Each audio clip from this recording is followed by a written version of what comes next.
आज हम फिर से विज्ञान पढ़ेंगे और विज्ञान में रसायन विज्ञान पढ़ेंगे। इसके पहले वाले वीडियो में भी हम रसायन विज्ञान पढ़े थे और रसायन विज्ञान में हम बस वही चैप्टर पढ़ेंगे, वही चीज़ें पढ़ेंगे जो हमारे क्लास 8 में मेधा छात्रवृत्ति परीक्षा में आएगा। ठीक है, तो इसके पहले वाले वीडियो में 1 2 4 ये 3 चैप्टर पढ़ा दिए थे और 9 10 और 16 यही तीनों चैप्टर पढ़ाना बाकी है। देखिए, इसी 6 चैप्टर में से आपका रसायन विज्ञान आएगा। तो इन 3 चैप्टर पढ़ा चुके हैं, इसके पहले में 3 चैप्टर आज पढ़ते हैं। तो ठीक है, ईंधन 115 से 130 खोल लेते हैं। 115 बाकी का 3 चैप्टर इसके पहले वाले वीडियो में, तो आप जाकर देख सकते हैं वहाँ से। ठीक है, तो 9वां चैप्टर हमारा है ईंधन, हमारी ज़रूरत। देखिए, ईंधन होता है क्या है। देखिए, हर वह एक चीज़ जो जलने वाला पदार्थ हो, जो जलकर उष्मा और ऊर्जा देता है। मतलब वह सभी चीज़ें जो जलती हैं और जलने के बाद उष्मा का मतलब होता है गर्मी। उष्मा का मतलब क्या होता है? गर्मी।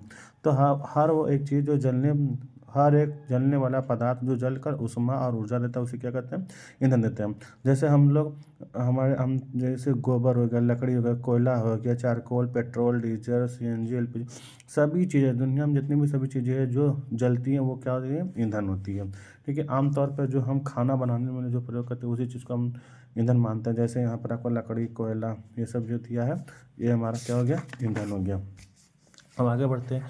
ईंधन जो होता है वो तीनों अवस्थाओं में पाया जाता है। तीनों अवस्था मतलब ठोस, द्रव और गैस। ठोस, द्रव और गैस। ठोस क्या होता है?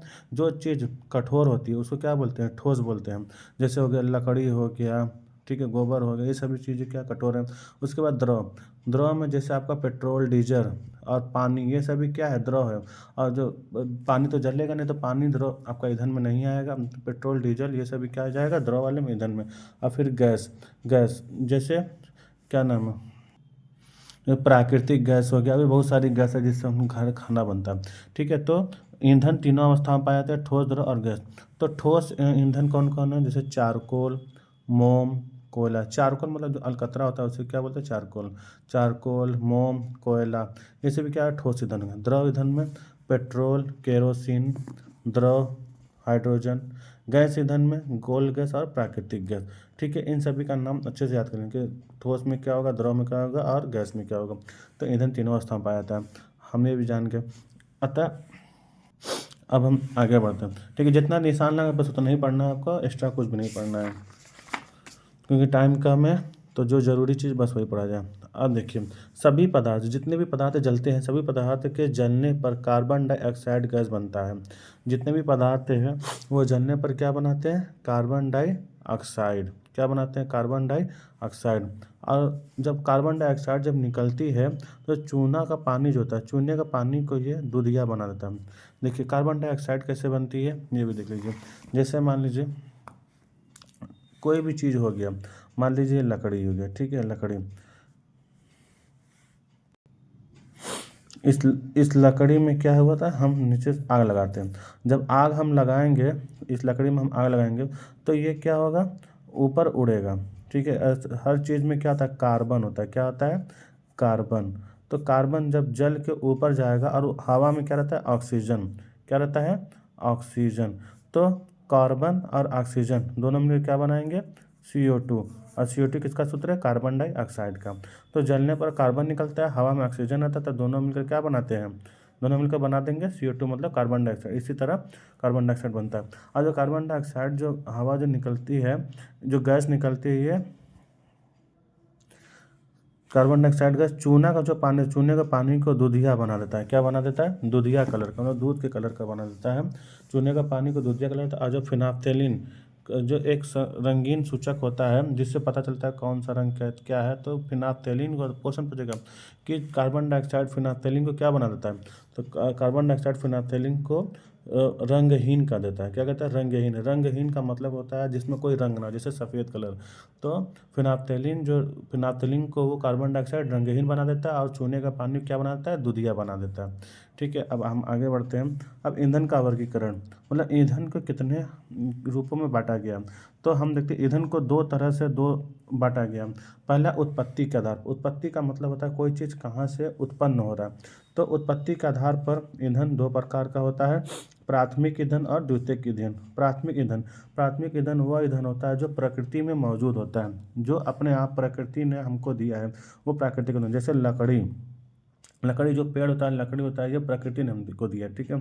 लकड़ी हो गया, कोयला हो गया, तेल हो गया, पेट्रोलियम हो गया, ये सभी चीज़ें प्रकृति ने हमको दिया है। तो जो प्रकृति ने ईंधन दिया उसको क्या बोलते हैं, प्राकृतिक ईंधन बोलते हैं, और उसे है हम प्राथमिक ईंधन बोलते हैं। क्या बोलते हैं, प्राथमिक ईंधन। और द्वितीयक ईंधन, ये जो प्राथमिक ईंधन है, इसी ईंधन से जो उसका अलग अलग दूसरा रूप बनाकर तैयार किया जाता है ईंधन का, उसी को क्या बोलते हैं, द्वितीयक ईंधन। जैसे क्या था, चारकोल, कोक, रसोई गैस। जैसे हमने चारकोल, कोक, ये सभी किससे बनता है, कोयला से बनता है। रसोई गैस, ये सभी अलग अलग गैस जो बनता है जैसे प्राथमिक ईंधन से बनता है। तो जो प्रकृति हमें देता है वो प्राथमिक ईंधन, और प्राथमिक ईंधन से जो हमें प्राप्त होता है वो द्वितीयक ईंधन होता है। प्राथमिक ईंधन में इन सभी का नाम है, द्वितीयक ईंधन में क्वेश्चन आपको दे देगा सीधा, ये तीनों का नाम दे देगा, पूछेगा कि इनमें से कौन द्वितीयक ईंधन नहीं है। तो चारकोल, कोक, रसोई गैस और एक ये वाला दे देगा, तेल दे देगा। तो इनमें से कौन नहीं रहेगा, तेल नहीं रहेगा, ठीक है। अच्छे से याद करना है। प्राथमिक ईंधन में ये सभी तीनों चारों नाम याद करेंगे, द्वितीयक ईंधन में ये तीनों नाम याद करना। फिर देखिए, उत्पत्ति के आधार पर ईंधन को उत्पत्ति के आधार पर दो भागों में बांटा गया। पूछेगा उत्पत्ति के आधार पर कितने भागों में बांटा गया, तो दो भागों में। तो पूछेगा भौतिक अवस्था के आधार पर, भौतिक अवस्था मतलब कोई चीज़ किस अवस्था में, उसको क्या बोलते हैं, भौतिक अवस्था। तो ठीक है, तो भौतिक अवस्था पूछेगा तो ईंधन कितने प्रकार का, भौतिक अवस्था का आधार ईंधन तीन प्रकार का, ठोस, द्रव और गैस। क्वेश्चन आएगा उत्पत्ति के आधार पर कितने भागों में बांटा गया ईंधन को, दो भागों में, प्राथमिक, द्वितीयक। और भौतिक अवस्था के आधार पर ईंधन को तीन भागों में, ठोस, द्रव और गैस। ठोस में हमारा लकड़ी, कोयला, द्रव में पेट्रोलियम और गैस में प्राकृतिक गैस। ठीक है, आगे बढ़ते हैं। देखिए, लकड़ी का कोयला जो है लकड़ी जलाकर बनता है। जो लकड़ी का जो कोयला हमारे पास होता है वो किससे बनता है, लकड़ी को जलाकर बनता है, ये सभी लोग जानते हैं, ठीक है। और जो पत्थर वाला जो लकड़ी कोयला होता है वो खदानों से निकाला जाता है। और जो पत्थर जो होता है, कोयला होता है, कठोर और काले रंग का होता है, ठीक। अब आगे बढ़ते हैं। कोयले में मुख्य रूप से क्या होता है, जो कोयला होता है, कोयले में मुख्य रूप से कार्बन होता है। क्या होता है, कार्बन होता है। और मृत वनस्पति के धीरे प्रक्रम द्वारा कोयले में परिवर्तन को कार्बनीकरण करते हैं। देखिए, इसका मतलब क्या हुआ, देखिए आप लोगों ने एक नाम सुना होगा, जीवाश्म ईंधन। क्या होगा था, जीवाश्म ईंधन, ठीक है। जीवाश्म, जीव का मतलब जीवाश्म, इसमें जीव आ रहा है ना। तो देखो, जो जीवाश्म ईंधन होता है, जितनी भी प्राकृतिक ईंधन है सभी जीवाश्म ईंधन है। जो पेट्रोल हो गया, कोयला हो गया, ये सभी जीवाश्म ईंधन है। कैसे, देखिए आज से लाखों करोड़ों वर्ष पहले भी ऐसा माना जाता है कि इंसान रहते थे, ठीक है। धीरे तो वो सभी किसी न किसी वजह से मर गए। तो उनके मरने के बाद वो सभी धीरे धीरे मिट्टी में दफन हो गए। तो फिर धीरे धीरे मिट्टी की नई नई परत बनती जाती है। अब मिट्टी की देखिए, ये जो पूरा कहानी बता रहे हैं आपको पेज नंबर 124 पर, ये सब पूरा इसमें पूरा दिया है कहानी इसका, कि जीवाश्म ईंधन बनता कैसे है। तो क्या होता है कि धीरे धीरे जब जब जैसे जैसे वक्त आगे बढ़ता है तो मिट्टी की नई नई परत बनती जाती है। और कभी कभी क्या होता है कि पहले के ज़माने में बाढ़ से, तूफान से, किसी वजह से बहुत ज़्यादा लोग मर जाते थे। उसके बाद पेड़ पौधे भी जब सब खत्म हो जाते थे तो सब मिट्टी में दब जाते थे। फिर धीरे धीरे धीरे धीरे लाखों करोड़ों वर्ष बाद ये सभी मिट्टी में नई नई परत जमते जाता है। और जो समुद्र भी रहता है, समुद्र में भी जितने जानवर रहते हैं, जितने भी जीव रहते हैं, वो सभी धीरे धीरे मर के उसी में रहते हैं और नई नई मिट्टी की परत जमती जाती है। फिर बहुत धीरे धीरे ये क्रिया बहुत धीरे धीरे चलते चलते यही सभी जो वनस्पति का मतलब होता है पेड़ पौधा, पेड़ पौधों को ही वनस्पति बोलते हैं। और मृत वनस्पति मतलब पेड़ पौधा जो अपने आप जो खत्म होता है, हम किसी न किसी प्राकृतिक के द्वारा, जैसे भूकंप आ गया या कुछ भी आ गया तो धीरे धीरे पेड़ अपने से टूट के उसी में रहेंगे।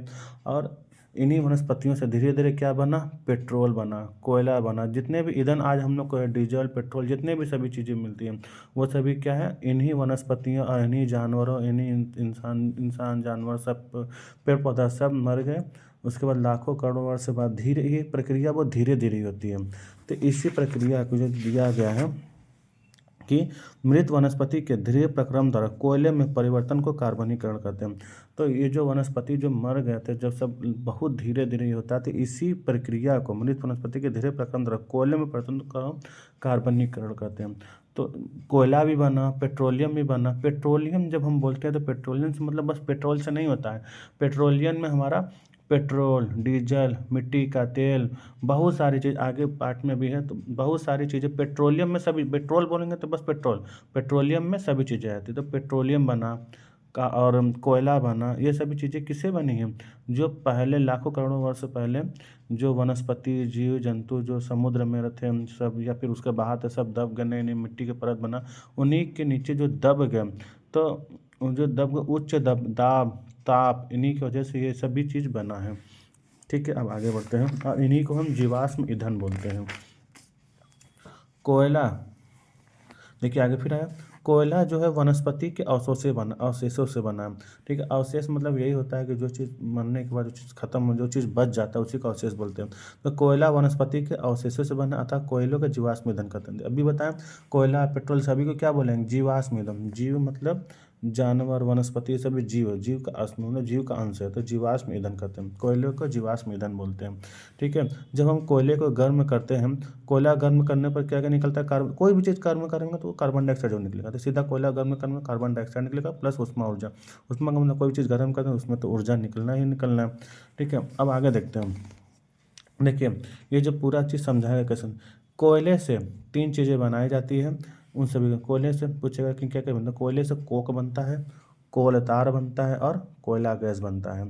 तो इन सभी चीज़ को देखते हैं हम। देखिए, इसमें ये पूरा जो है इसके बारे में बताया कि एक परख नली, हम इसको बोलते हैं परख नली।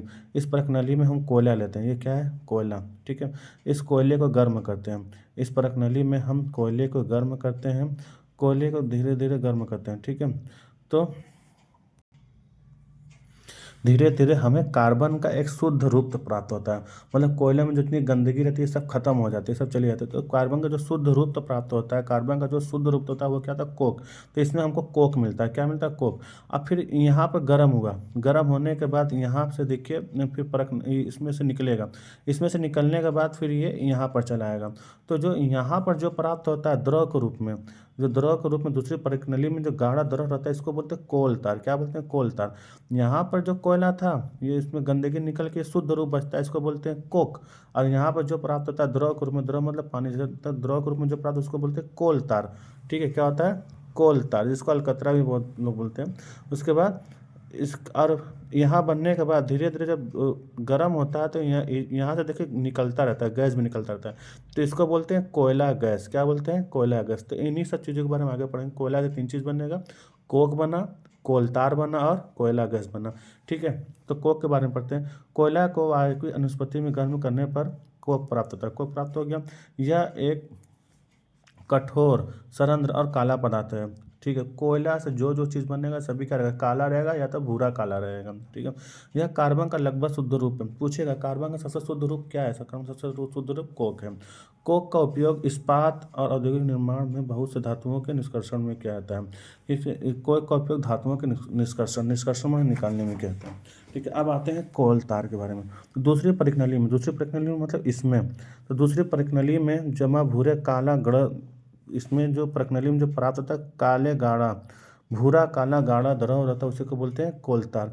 इसका गंध अप्रिय होता है। अप्रिय मतलब जो हमको अच्छा ना लगे, तो गंध मतलब इसका महक हमको अच्छा नहीं लगता है। और कोलतार जो होता है लगभग 200 पदार्थों का मिश्रण होता है। देखिए, जब हमको कोयला प्राप्त होता है तो वो शुद्ध नहीं रहता, उसमें बहुत सारी चीज़ें मिली रहती हैं। तो ठीक है, जो कोल तार यहाँ पे जो मिलता है तो इसमें 200 पदार्थों का मिश्रण होता है। और कोल तार का उपयोग कहाँ कहाँ होता है? ध्यान दीजिए, कोल तार का उपयोग संश्लेषित रंग, औषधि मतलब रंगने में, औषधि मतलब दवा, विस्फोटक, सुगंध, प्लास्टिक, पेंट में, फोटोग्राफिक में, छत के निर्माण आदि में होता है। कोल तार का उपयोग इतनी सारी चीज़ों में होता है। क्वेश्चन पूछता है हमसे, इसका कोल तार का उपयोग इनमें से किस में होता है? तो ठीक है, इसमें से कोई भी ऑप्शन दे देगा। उसके बाद मांस एवं अन्य कीटों को भगाने हेतु लाए जाने नैप्थलीन की गोलियां भी कोलतार से प्राप्त किए थे। मतलब जो कीटों को भगाने के लिए जो एक गोली आती है नैप्थलीन, नैप्थलीन किससे बनता है? कोलतार से ही बनता है। ठीक है, एकदम। और फिर ये क्वेश्चन देखिए पूछा भी हो सकता है, पूछे भी। आजकल जो पक्की सड़क के निर्माण में, जो पक्की सड़क के निर्माण में बिटुमिन का प्रयोग किया था, किसका प्रयोग किया था? बिटुमिन। देखिए, पहले पक्की सड़क पर क्या बनता था, देखिए क्या जानते हैं, आजकल पक्की सड़क के निर्माण में कोल तार के स्थान पर कौन सा पेट्रोलियम उत्पाद का उपयोग होता है। जैसे अब पहले देखते थे कि जब रोड बनता था उसके ऊपर अलकतरा बिछा देते, तो अलकतरा ही कोल तार होता है, लेकिन अब अलकतरा यानी कोल तार अब नहीं यूज होता है। अब कोल तार के स्थान पर क्या उपयोग होता है, बिटुमेन। क्या होता है, बिटुमेन। अब बिटुमेन जो है पेट्रोलियम उत्पाद है। तो अब रोड पर कोल तार यानी अलकतरा का इस्तेमाल न कर कर क्या प्रयोग होता है, बिटुमेन प्रयोग होता है। ठीक है, अब आते हैं कोयला गैस। ये जो ऊपर उठता है कोयला गैस, तो कोयला गैस के बारे में जानते हैं। कोयले के प्रक्रमण द्वारा बनाते देखिए ये दिया है कि ये जो ऊपर जो निकला है यही इसी को क्या बोलते हैं, कोयला गैस। इसी के बारे में पूरा लिया। तो कोयले प्रक्रमण को बनाते समय चित्र में दूसरी प्रक्रिया कोयला गैस प्राप्त होता है, जहाँ कोयला, ठीक है, इसका उपयोग क्या, कोयला जो गैस होता है इसका उपयोग किसमें होता है, ईंधन के रूप में। ठीक है, ईंधन के। अब देखिए ध्यान देना, लंदन में, कहाँ पर, लंदन में 1810 में तथा न्यूयॉर्क में 1820, मतलब 10 साल बाद में कोयला गैस, ये जो कोयला गैस का उपयोग जब प्रथम बार सड़कों पर रोशनी के लिए किया गया। ठीक है, आजकल इसका उपयोग रोशनी के बजाय उष्मा स्रोत, उष्मा मतलब गर्मी। ठीक है, पूछेगा कि सबसे पहले ये जो कोयला गैस का उपयोग कहाँ हुआ, तो सबसे पहले कहाँ हुआ, लंदन में हुआ। कब हुआ, 1810 में। किस चीज़ के लिए हुआ, सड़कों पर रोशनी के लिए। उसके बाद लंदन के बाद कहाँ प्रयोग है, न्यूयॉर्क में। किसके लिए, कब, 1820 में। किस चीज़ के लिए, सड़कों पर रोशनी के लिए। ठीक है, आगे बढ़ते हैं। अब देखो है, मोटर वाहनों में प्रयुक्त ईंधन जैसे डीजल एवं पेट्रोल प्राकृतिक स्रोत से प्राप्त होते हैं। पेट्रोल और ये सभी क्या कहलाते हैं, पेट्रोलियम। अब पहले बताया पेट्रोलियम में पेट्रोल डीजल प्राकृतिक सब आ जाएंगे। देखिए आप जानते हैं पेट्रोलियम कैसे बनता है, जो अभी हम आपको बताएं कि मिट्टी सब दब जाती है, समुद्र होता है, समुद्र में जो जानवर मर जाते हैं वही सब से बनता है, ये सब पूरा उसके बारे में दिया है। ठीक है, मृत समुद्री जीवों और पौधों से बहुत मंद मंद मतलब होता है धीरे धीरे, भव्य गन प्रक्रमों द्वारा पेट्रोलियम बनता है। मतलब जो पेट्रोल जो बनता है, कोयला जो बनता है, किससे बनता है, ये मृत समुद्री जीव और पौधों से बनता है। और तेल वहाँ उत्पन्न होता है जहाँ कभी समुद्री शैल थे। तेल वहाँ से हमें निकलता है जहाँ कभी क्या कहते हैं, समुद्री शैल थे। शैल मतलब क्या होता है, पत्थर या पहाड़। शैल से मतलब क्या होता है, पहाड़। मतलब तेल वहीं से प्राप्त होता है जो कभी पहाड़, कैसे समुद्र था। जैसे हम देखिए क्या होता है, आजकल जो हमको पहाड़ दिखता है ना, ऐसा माना जाता है कि पहले वो जो पहाड़ था वो पहले समुद्र में था। आप सोचते समुद्र कहाँ गया। जैसे देखिए बहुत सारे पोखर तालाब जैसे आज सूख गए हैं, उसी तरह बहुत सारे समुद्र भी सूख गए हैं। ठीक है, तो वहाँ पर खाली उसके पहाड़ बचे हुए, तो उसी पहाड़ में से हमको क्या मिलता है, तेल मिलता है। तो पेट्रोलियम का परिष्करण, परिष्करण का मतलब होता है निकालना। परिष्करण मतलब क्या होता है, निकालना। तो तेल को कुएं से जो तेल निकलता है, तेल को कुएं से, देखिए जब भी तेल निकालते हैं हम तेल कुआं से, तो वो तेल क्या होता है, कच्चा तेल उसको बोलेंगे या पेट्रोलियम बोलेंगे। पेट्रोल में सभी चीज़ें आ जाएंगी। पेट्रोलियम में देखिए क्या आ जाएगा, एलपीजी गैस जो हमारे घरों में प्रयोग होता है। पेट्रोलियम में आपका एलपीजी गैस, पेट्रोल, केरोसिन तेल यानी मिट्टी का तेल, डीजल, स्नेहक तेल, पैराफिन, मोम और बिटुमेन। ठीक है, बिटुमेन का पेंट और सड़क निर्माण में। तो ये सभी चीज़ें जो सातों चीज़ है, ये सभी पेट्रोलियम क्या कहलाते हैं, संघटक कहलाते हैं। क्या कहलाते हैं, संघटक। तो जानिए, तेल के कुएं से जो तेल निकलता है वो कच्चा तेल या पेट्रोलियम होता है। यह गहरे रंग का तेली द्रव है जिसका गंध अप्रिय होता है। अप्रिय मतलब अच्छा, यह विभिन्न संगठनों के मिश्रण होते हैं। मतलब ये सभी जो सातों संगठक इन्हीं से क्या है, मिश्रण है पेट्रोलियम। और पेट्रोलियम के विभिन्न संगठनों को पृथक करने की प्रक्रिया परिष्करण कहलाती है। मतलब पेट्रोलियम से ये जो सातों चीज़ अलग अलग निकाला जाता है, इसको क्या अलग अलग निकालने को ही क्या बोलते हैं, परिष्करण बोलते हैं। और ये जो परिष्करण की जो प्रक्रिया होती है उस प्रक्रिया को हम बोलते हैं प्रभाजी आसवन विधि। क्यों, क्योंकि पेट्रोल के विभिन्न संगठनों की क्वथनांक अलग, इन सभी की क्वथनांक अलग अलग होती है। अतः पेट्रोलियम का परिष्करण मतलब पेट्रोलियम में से जो अलग अलग संगठन निकाले जाते हैं वो प्रभाजी आसवन विधि द्वारा निकाला जाता है। क्वेश्चन आएगा, पेट्रोलियम का संघटक किस विधि द्वारा निकाला जाता है, प्रभाजी आसवन विधि। और इसको क्या बोलते हैं, परिष्करण। निकालने को क्या बोलते हैं, परिष्करण।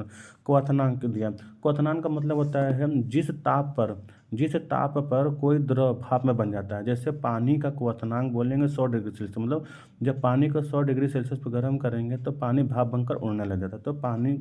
तो किसी भी द्रव का गैस में बदलना जिस ताप पर बदलेगा उसको क्या बोलेंगे, उसका क्वथनांक बोलेंगे। और पानी का क्वथनांक 100 डिग्री सेल्सियस है। अब देखिए हमारे देश में तेल पैदा करने वाले क्षेत्र हैं। हमारे देश में तेल पैदा करने वाले क्षेत्र, तेल कहाँ कहाँ से मिलता है, असम। असम में कहाँ, माहौर, कटिया, मोरम। गुजरात में अंकलेश्वर, मुंबई हाई समुद्र तल में और जगह तेल की खोज की जा रही है। अब बिहार में बरौनी में तेल शोधक कारखाना पूछेगा, तेल शोधक कारखाना बिहार में कहाँ पर है? बिहार में। और इसमें पूछेगा हमारे देश में तेल कहाँ है? 3 नाम दिया देखिए, असम, गुजरात में अंकलेश्वर, मुंबई हाई। और एक चौथा ऑप्शन दे देगा, पूछेगा तो इसमें पूछेगा ये कि इनमें से कौन नहीं है जहाँ तेल नहीं पड़ता, तो चौथा जो रहेगा वो रहेगा आंसर आपका। अब आता है प्राकृतिक गैस। देखिए आजकल सबसे ज़्यादा प्राकृतिक गैस का प्रयोग किया है, जैसे आज जो ऑटो भी देखेंगे उसमें सीएनजी होता है। सीएनजी का मतलब होता है, सीएनजी का फुल फॉर्म होता है compressed natural gas, compressed natural gas. इसको हिंदी में बोलते हैं, कंप्रेस्ड को बोलते हैं संपीड़ित, नेचुरल को बोलते हैं प्राकृतिक, गैस का मतलब गैस। तो सीएनजी का full form compressed natural gas, इसको हिंदी में संपीड़ित प्राकृतिक गैस। तो सभी जो गैस और पेट्रोल डीजल ये सभी क्या जीवाश्म ईंधन, इसको भी दिया प्राकृतिक गैस एक महत्वपूर्ण जीवाश्म ईंधन है, क्योंकि इसका परिवहन पाइपों द्वारा चलता हो जाता है। प्राकृतिक गैस को उच्च दाब पर सीएनजी के रूप में भंडारित किया जाता है। सीएनजी का उपयोग ऊर्जा उत्पादन हेतु किया, इसका उपयोग परिवहन वाहन उद्योग का, मतलब कहने का मतलब ये है कि जो प्राकृतिक गैस होता है उसका भंडारण सीएनजी के रूप में होता है। किसके रूप में होता है? सीधा पूछेगा प्राकृतिक गैस का भंडारण किस में किया था, तो सीएनजी के रूप में होता है। और ये जो सीएनजी होता है स्वच्छ ईंधन, मतलब इससे धुआं ज़्यादा नहीं देता है। और हमारे देश में जो प्राकृतिक गैस यानी सीएनजी जो है वो कहाँ होता है? त्रिपुरा, राजस्थान, महाराष्ट्र, कृष्णा गोदावरी डेल्टा में पैदा है। हमारे देश में जो प्राकृतिक गैस है वो 4 जगह है, चारों नाम जाते हैं। हमारे देश में प्राकृतिक गैस 4 जगह पाई जाती है, त्रिपुरा में, राजस्थान में, महाराष्ट्र में और कृष्णा गोदावरी के डेल्टा में पाई जाती है। ठीक है। और देखिए आगे, सूर्य का प्रकाश, वायु, जल से भी ईंधन प्राप्त किया जाता है। ये संसाधन प्राकृतिक में असीमित मात्रा में उपस्थित है, मानवीय क्रियाकलाप पर समाप्त होने।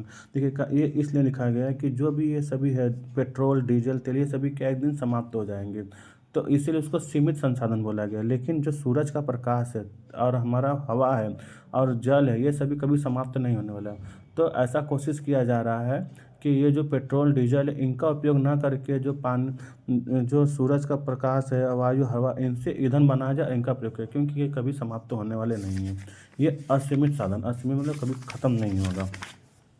ठीक है। और फिर एक है भारत में पेट्रोलियम संरक्षण अनुसंधान समिति, भारत में जो है पेट्रोलियम संरक्षण अनुसंधान समिति लोगों को ईंधन संरक्षण संबंधित अनेक सलाह पूछेगा। भारत में जो है ईंधन संरक्षण संबंधित सलाह कौन देता है? तो पेट्रोलियम संरक्षण अनुसंधान समिति।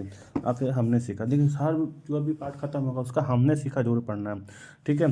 तो कोई भी पदार्थ जो जलने पर अधिक मात्रा में ऊष्मा और प्रकाश उत्पन्न करता है उसे क्या बोलते हैं? ईंधन कहलाता है। प्रकृति में पाए जाने वाले ईंधन को प्राथमिक ईंधन, जो पीछे बताया जैसे लकड़ी, कोयला, पेट्रोल। और वैसे ईंधन जो प्राकृतिक ईंधन से प्राथमिक ईंधन से प्राप्त होता है वो कहता है द्वितीयक ईंधन, जैसे कोक, कोयला, गैस।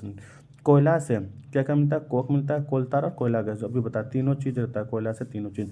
कोयला, पेट्रोलियम और प्राकृतिक गैस सभी कौन सा ईंधन है? जीवाश्म ईंधन। इसका निर्माण सजीव जो होता है उनके मृत अवशेषों से लाखों वर्ष पूर्व हुआ था।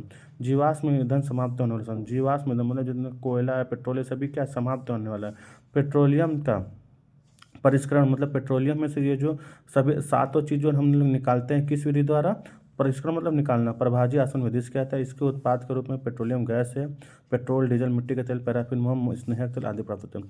सूर्य का प्रकाश, वायु एवं जल अक्षय ऊर्जा का स्रोत। अक्षय मतलब क्या था? जो कभी जिसको कभी खत्म नहीं होना, उसी को बोलते हैं अक्षय ऊर्जा का स्रोत। कोयला और पेट्रोलियम के संसाधन सीमित है, मतलब खत्म होने वाली, अतः इनका उपयोग न्यायोचित रूप में करना चाहिए। ठीक है। अब ये चैप्टर खत्म हो गया, अब हम पढ़ते हैं अगला चैप्टर। अगला चैप्टर हमारा विद्युत धारा का रासायनिक प्रभाव। देखिए विद्युत धारा का रासायनिक प्रभाव ये होता है क्या? पहले ये जान लीजिए विद्युत धारा का रासायनिक प्रभाव होता है क्या।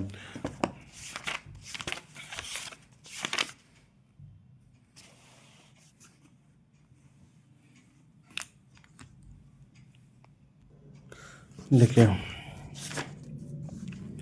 किसी चालक द्रव में विद्युत धारा प्रवाहित करने पर रासायनिक अभिक्रिया आती है, इसे विद्युत धारा का रासायनिक प्रभाव कहते हैं। इसका मतलब क्या है ये जानिए। जैसे हम जानते हैं कि जितनी भी द्रव होता है, जैसे पानी हो गया या कुछ कोई भी द्रव हो गया, वो सभी क्या होता है? विद्युत का चालक होता है। विद्युत का चालक का मतलब होता है उसमें विद्युत धारा प्रवाहित हो जाती है, मतलब उसमें करंट दौड़ता है। जिसमें भी करंट दौड़ेगा उसको क्या बोलेंगे? विद्युत का चालक बोलेंगे। तो सब जैसे बोला था ना, पानी में करंट होता है, तो सभी द्रव जो होता है क्या होता है? विद्युत का चालक होता है। तो जैसे इसीलिए बोला किसी चालक द्रव में, सीधा बोल गया द्रव का क्या बोल दिया? चालक द्रव बोल दिया। तो किसी चालक द्रव में विद्युत धारा प्रवाहित करने पर रासायनिक अभिक्रिया होती है, इसे विद्युत धारा का रासायनिक प्रभाव कहते हैं। अब इसका मतलब क्या हुआ? जैसे हम क्या करते हैं, एक बर्तन ले लेते हैं, इस बर्तन में पानी डाल दिए। अब इस बर्तन में पानी हम लोग रख दिए, ठीक है। पानी रखने के बाद फिर उसमें क्या करते हैं, एक बैटरी ले लेते हैं। जैसे मान लीजिए ये बैटरी है, ठीक है। एक तरफ क्या रहेगा, प्लस रहेगा, एक तरफ क्या रहेगा, माइनस रहेगा। तो ये जो प्लस और माइनस जो होता है इसको बोलते हैं टर्मिनल। क्या बोलते हैं, टर्मिनल। तो एक प्लस टर्मिनल है और एक माइनस टर्मिनल। प्लस का मतलब धनात्मक, माइनस का मतलब ऋणात्मक। तो एक धनात्मक टर्मिनल है, एक ऋणात्मक टर्मिनल। तो इनसे हम क्या जोड़ देंगे, इससे ये जो बैटरी है इससे इसमें हम तार जोड़ देंगे। क्या जोड़ देंगे, इसके किनारे किनारे तार जोड़ देंगे। इन दोनों में क्या कर देंगे, तार। तो ये जो तार नीचे लटकेगा, फिर इस तार में जैसे कोई लोहा, जैसे मान लो कील या फिर कुछ भी, कॉपर, कॉपर मतलब होता है तांबा, तांबा का या फिर लोहे का कील भी ले लेंगे, कोई भी चीज़ इसमें हम लगा देंगे। एक इस तार में लगा देंगे और एक को इस तार में लगा देंगे। और इन इन चीज़ों को, जो तार, जो कील लगाते हैं इसको बोलते हैं इलेक्ट्रोड। क्या बोलते हैं, इलेक्ट्रोड। तो जो प्लस वाले टर्मिनल से जो तार जुड़ा रहता है और इसमें जो इलेक्ट्रोड लगता है, प्लस वाले को एनोड बोलते हैं। और ये जो माइनस वाले मतलब ऋणात्मक वाले तार में, ऋणात्मक वाले टर्मिनल में जो तार जुड़ा रहता है, जो इस तार में जो इलेक्ट्रोड जुड़ा रहता है उसको बोलते हैं कैथोड। तो ऋणात्मक वाले कैथोड इलेक्ट्रोड को कैथोड और धनात्मक वाले इलेक्ट्रोड को एनोड बोलते हैं। ये चीज़ इतना ध्यान रहे। फिर देखो क्या होता है, हम ये सब जोड़ दिए। जोड़ने के बाद जब इसमें धारा प्रवाहित करेंगे, इस पानी में क्या करेंगे, धारा प्रवाहित करेंगे। तो इसमें जैसे बैटरी है, ये तार है, और जब इसमें तार को से सटा देंगे, तार को सटा देंगे बैटरी में, तो इसमें क्या हो जाएगा, करंट दौड़ने लगेगा। जब करंट दौड़ेगा तो इस पानी में बुलबुला उत्पन्न होने लगेगा। क्या होने, यहाँ पर बुलबुला उत्पन्न, इसमें इसके पास भी और इसके पास भी।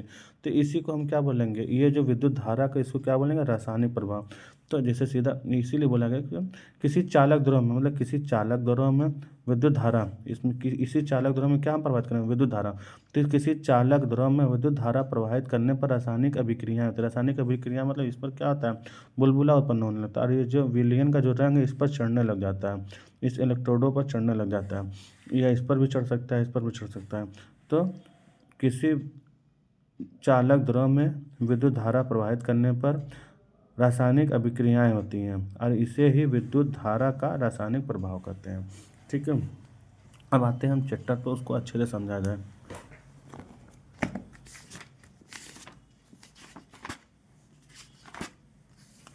तो हम जानते हैं पदार्थ, कोई भी पदार्थ हो गया, सभी पदार्थों को दो श्रेणियों में रखा गया है। कितनी श्रेणियों में, दो श्रेणियों में बांटते हैं। तो पहला जो होता है विद्युत का धारा का सुचालक, दूसरा है अल्पचालक। कुचालक नहीं बोलेंगे, क्या बोलेंगे, विद्युत धारा का सुचालक एवं अल्पचालक। देखिए ऐसा माना जाता है कि सभी चीज़ों में धारा प्रवाहित हो सकती है। ठीक है। तो ऐसा माना जाता है कि सभी चीज़ों में धारा किसी भी कंडीशन में, कोई ना कोई कंडीशन में थोड़ा बहुत धारा प्रवाहित की जा सकती है। इसीलिए विद्युत धारा के आधार पर पदार्थों को दो श्रेणियों में बांटते हैं, एक सुचालक और एक अल्पचालक। सुचालक वो जैसे लोहा हो गया, लोहे में करंट दौड़ेगा, हमारे आप में करंट दौड़ेगा, हम लोग क्या है, विद्युत धारा एक सुचालक है। जैसे आप कोई भी करंट लगा तो हम लोग क्या है, सुचालक हो गए। देखिए अब क्या आता है, जिन पदार्थों से होकर विद्युत धारा, धारा मतलब करंट, विद्युत धारा जब बोलेंगे इसका मतलब क्या होता है, करंट। तो जिन पदार्थों से होकर विद्युत धारा अल्प मात्रा, अल्प मतलब थोड़ी मात्रा में प्रवाहित होती है, मतलब जिन पदार्थों में थोड़ी मात्रा में करंट प्रवाहित होता है उसको क्या बोलते हैं, अल्पचालक कहते हैं। फिर आगे आते हैं हम। देखिए जल होता है, एक जल होता है, एक आसुत जल होता है। जल में क्या रहता है, बहुत सारे लवण, लवण मतलब क्या होता है, नमक। ठीक है। बहुत हम जो साधारण जो जल होता है उसमें बहुत सारे लवण होते हैं और बहुत सारे पदार्थ रहता है, इसीलिए जो साधारण पानी रहता है उसमें करंट दौड़ जाता है। लेकिन जो आसुत जल रहता है, आसुत जल में स्वच्छ जल रहता है, स्वच्छ जल में करंट नहीं दौड़ता है। ठीक है। इसीलिए आसुत जल को क्या बोला जाता है, विद्युत का अल्पचालक। देखिए आसुत जल में किसी प्रकार का लवण नहीं होने का यह विद्युत का अल्पचालक। फिर से जो जल हम हैंडपंप, कुआं, तालाब, नदी से प्राप्त करते हैं वह शुद्ध नहीं होता है, इनमें कुछ लवण घुले होते हैं। खनिज लवणों की थोड़ी मात्रा इसमें प्राकृतिक रूप से रहती है, इसलिए ये विद्युत का सुचालक होता है। मतलब पानी का विद्युत का सुचालक होता है साधारण पानी, लेकिन आसुत जल में कोई लवण नहीं होने के कारण यह विद्युत का अल्पचालक होता है। ध्यान सीधा पूछे आसुत जल क्या होता है, ऑप्शन में देगा सुचालक, कुचालक, अल्पचालक, इनमें से कोई नहीं, तो क्या बोलेंगे, आसुत जल विद्युत का अल्पचालक होता है। ठीक है। अभी जो हम आपको ये सभी चीज़ें बताएं ये यही पूरा दिया हुआ है, इसको पढ़ना तो पढ़ भी सकते हैं। फिर आगे आते हैं, फिर हम पढ़ेंगे। देखिए अब क्या होता है कि माना जाता, देखिए कि किसी भी किसी भी, ये जो पूरा कहानी लिखा है इसे पूरा हम बता रहे हैं कि देखिए, जब हम, ये जो पानी है, ठीक है, इस पानी में जब हम विद्युत धारा प्रवाहित करेंगे, अब पानी का फॉर्मूला होता है H2O। क्या होता है? H2O। ये जल का, H का मतलब होता है हाइड्रोजन। क्या होता है? हाइड्रोजन। और O का मतलब होता है ऑक्सीजन। O का मतलब होता है ऑक्सीजन। तो ये जो पानी में जब हम विद्युत धारा प्रवाहित करेंगे, तो जो हाइड्रोजन है हमारा, ये जो जल में जो हाइड्रोजन है वो चला जाता है आपका, इस पर जमा होने लगता है कैथोड पर। हाइड्रोजन जो है कैथोड पर जमा होने लगता है। इस पर क्या जमा होने लगता है? हाइड्रोजन। और ये जो एनोड होता है उस पर क्या जमा होने लगता है? ऑक्सीजन। क्या जमा होने लगता है? ऑक्सीजन। तो ऐसा फिर जान लीजिए कि जब जल में विद्युत धारा प्रवाहित की जाती है तो कैथोड पर, कैथोड किससे जुड़ा होता है? ऋणात्मक से। किसमें होता है? ऋणात्मक वाला। और एनोड किससे होता है? धनात्मक वाला। तो ऐसा तुरंत हम बोलेंगे कि जब जल में विद्युत धारा प्रवाहित की जाती है तो ऋणात्मक टर्मिनल से जुड़े कैथोड पर हाइड्रोजन जमा होता है और धनात्मक टर्मिनल से जुड़े एनोड पर ऑक्सीजन। एनोड पर ऑक्सीजन, कैथोड पर हाइड्रोजन। ठीक है, ये ध्यान रखिएगा। इसी चीज़ को सबसे पहले बताया है विलियम निकलसन। कौन बताया? William Nicholson. देखिए, जब हम विद्युत धारा प्रवाहित करेंगे तो यहाँ पर जो इलेक्ट्रोड है, इन दोनों क्या बोलेंगे? इलेक्ट्रोड। इन इलेक्ट्रोडों पर बुलबुले उत्पन्न होते हैं। बुलबुले उत्पन्न होने के बाद हाइड्रोजन इस पर जमा हो जाएगा और ऑक्सीजन एनोड पर। देखिए, सबसे पहले इसको बताया विलियम निकलसन। सर्वप्रथम 1800 ईस्वी में ब्रिटिश रासायनिक विलियम निकलसन ने यह दर्शाया कि इलेक्ट्रोड जल में डूबे हम, जल में इलेक्ट्रोड डूबा है और उनके द्वारा विलयन में विद्युत धारा प्रवाहित की जाए तो हाइड्रोजन तथा ऑक्सीजन के बुलबुले उत्पन्न होते हैं। ऑक्सीजन जो है धन टर्मिनल से जुड़े इलेक्ट्रोड पर और हाइड्रोजन ऋण टर्मिनल से जुड़े इलेक्ट्रोड पर बनते हैं। ये बताएं हम। तो कि ऑक्सीजन धन टर्मिनल से जुड़े इलेक्ट्रोड पर और हाइड्रोजन ऋण टर्मिनल से जुड़े इलेक्ट्रोड पर होता है। और जो ऋण टर्मिनल से जुड़ा इलेक्ट्रोड होता है वो किसको क्या बोलते हैं? कैथोड बोलते हैं। ठीक है, फिर आगे बढ़ते हैं कि ये जो देखिए, सन 1807 ईस्वी में सर हम्फ्री डेवी ने एक प्रयोग करते समय पोटास से विद्युत धारा गुजारी। विद्युत धारा गुजरने से पोटास गर्म होकर पिघल गया। कुछ ढेले ऋण टर्मिनल की ओर बन रहे थे। डेवी ने इस तत्व का नाम पोटेशियम रखा। इस प्रकार उन्होंने सोडियम, पोटेशियम, कैल्शियम और इस सब धातु सीधा पूछेगा कि पोटेशियम की खोज किसने की? किसने की? तो हम्फ्री डेवी ने। वो किससे गुजारे थे? तो पोटास। पोटास को क्या बोलते हैं? शोरा बोलते हैं। तो आंसर उसमें क्या आएगा? शोरा है, क्योंकि पोटास से पोटेशियम नाम सेम को हो जाएगा। तो पूछेंगे हम्फ्री डेवी ने पोटेशियम किससे बनाया? तो शोरा से बनाया। ठीक है, हम्फ्री डेवी। और हम्फ्री डेवी ने ही sodium, calcium, strontium, magnesium, barium धातु का पता लगाया था। वो किए क्या था कि जैसे मान लीजिए इसमें ये जल है, इसमें क्या है? पोटास है। पोटास इसमें जो विद्युत धारा प्रवाहित की, जब विद्युत धारा प्रवाहित की है तो ये जो पोटास है, पोटास गर्म हो गया। ठीक है, गर्म होकर ये किधर किधर क्यों चले गए? ऋण टर्मिनल। ऋण टर्मिनल कौन है? यही है ऋण टर्मिनल। इसमें जमा होने लगा, इसमें जमा होने लगा ऋण टर्मिनल। ऋण टर्मिनल ये तो माइनस वाला। ठीक है, और इसमें जमा पोटेशियम। तो क्वेश्चन भी आ गया कि जब सोलह को गर्म किया तो किधर गया? ऋण की तरफ कि प्लस की तरफ? मतलब माइनस की तरफ कि प्लस की तरफ? तो माइनस की तरफ, ऋण वाला कैथोड। ऋण वाले को क्या बोलते हैं? कैथोड। विद्युत लेपन। अब विद्युत लेपन क्या? जैसे कोई धातु है, किसी कोई धातु पर दूसरे धातु का लेपन कर देना है, विद्युत लेपन है। और यह क्रिया किसके द्वारा होता है? विद्युत द्वारा। तो ठीक है, विद्युत लेपन। देखिए, मनचाही धातु की परत, मनचाहे धातु की परत किसी अन्य पदार्थ पर चढ़ाकर आप ऋण टर्मिनल, देखिए यहाँ से विद्युत धारा, विद्युत द्वारा, विद्युत मतलब बिजली, मतलब विद्युत धारा किसी पदार्थ पर किसी वांछित धातु की परत चढ़ाने की क्रिया क्या कहलाती है? विद्युत लेपन। वांछित मतलब होता है जो चीज़ का धातु हम चाह रहे हैं। जैसे आजकल हम लोग देखते हैं कि सब इस टाइम रोल्ड गोल्ड चला हुआ है। ठीक है, रोल्ड गोल्ड जो लड़कियां जो पहनती हैं, आभूषण जो भी लड़कियां पहनती हैं, रोल्ड गोल्ड, मतलब वो क्या होता है? सोने का नहीं होता है, लेकिन दिखने में कैसा लगता है? सोने का। तो कोई भी नकली, मतलब कोई भी सस्ता धातु, कोई भी सस्ते धातु पर किसी दूसरे धातु मतलब जैसे जो आज रोल्ड गोल्ड जो चला है, तो कोई सस्ता धातु है उस पर सोने की परत चढ़ा दिए तो वो क्या सोने के जैसा दिखता है, लेकिन सोना नहीं होता है वो। तो किसी दूसरे धातु पर, मतलब किसी भी पदार्थ पर किसी वांछित धातु मतलब जो धातु हम चाह रहे हैं, तो किसी पदार्थ पर किसी वांछित धातु की परत चढ़ाने की क्रिया क्या बोलते हैं, विद्युत लेपन। और ये किसके द्वारा आता है, विद्युत द्वारा। तो इसीलिए इसका नाम क्या पड़ गया, विद्युत लेपन। लेपन का मतलब क्या था, लेपना। ठीक है, तो किसी भी पदार्थ पर किसी दूसरी धातु को चढ़ाने को ही क्या बोलते हैं, विद्युत लेपन। ये क्रिया विद्युत द्वारा था, तो इसलिए क्या बोलते हैं, विद्युत लेपन। अब देखिए इसके द्वारा क्या क्या बनाया जाता है। जैसे विद्युत लेपन देखिए, अपने घरों में रोज रोज उपयोग में लाई जाने वाली कुछ ऐसी वस्तुएं होंगी जो चमकदार है, उस पर सामान्यतः खरोच बने लगते हैं। जैसे आपके साइकिल की हैंडल, रिम, दरवाजे, खिड़कियों के हैंडल तथा चटकने को सजावटी गुलदस्ते आदि महिलाओं द्वारा उपयोग में लाए जाने वाले सस्ते आदोपसर जो सोने और चांदी की दिखते हैं, लेकिन ये क्या होता नहीं वैसा। यह वस्तु एक सस्ती कम चमकदार धातु पर दूसरे धातु चढ़ाकर बनाई जाती है। मतलब सस्ती चमकदार धातु पर दूसरे धातु चढ़ाकर बनाई जाती है। अब देखिए ये बनता कैसे है। जैसे हम ये क्या होता है कि जैसे ये इसमें जो बताया गया है कि जैसे कॉपर सल्फेट, इसमें क्या डाला गया, कॉपर सल्फेट। ये किसका विलयन है, कॉपर सल्फेट। तो इस कॉपर सल्फेट और ये जो जो इलेक्ट्रोड जो प्रयोग हुआ है ये भी कॉपर का प्रयोग हुआ है। किस चीज़ का प्रयोग हुआ है, कॉपर का। तो कॉपर सल्फेट के विलयन में ये जो कॉपर का इलेक्ट्रोड प्रयोग किया जाता है, जब इसमें धारा प्रवाहित की जाती है तो क्या होता है कि मान लीजिए ये एक प्लस वाला है और एक माइनस वाला है अपने, ठीक है। एक जो बैटरी एक प्लस हो गया, एक माइनस हो गया। तो जब कॉपर सल्फेट, इसमें क्या किसका विलयन है, कॉपर सल्फेट। जब कॉपर सल्फेट में विद्युत धारा प्रवाहित की जाती है तो जो कॉपर सल्फेट में से जो कॉपर रहता है वो कहाँ चला जाता है, इस ऋण टर्मिनल की ओर रहता है। देखिए यहाँ पर लिखा है जब धारा प्रवाहित की जाती है तो कॉपर सल्फेट जो होता है वो कॉपर और सल्फेट में टूट जाता है। मतलब कॉपर सल्फेट जब धारा प्रवाहित होती है तो कॉपर और सल्फेट दोनों में अलग अलग हो जाता है। तथा जो विलयन में क्या होता है, इसमें जो कॉपर रहता है, कॉपर का मतलब होता है तांबा, ठीक है। चाहे हम कॉपर बोले चाहे तांबा बोले, बात एक ही है।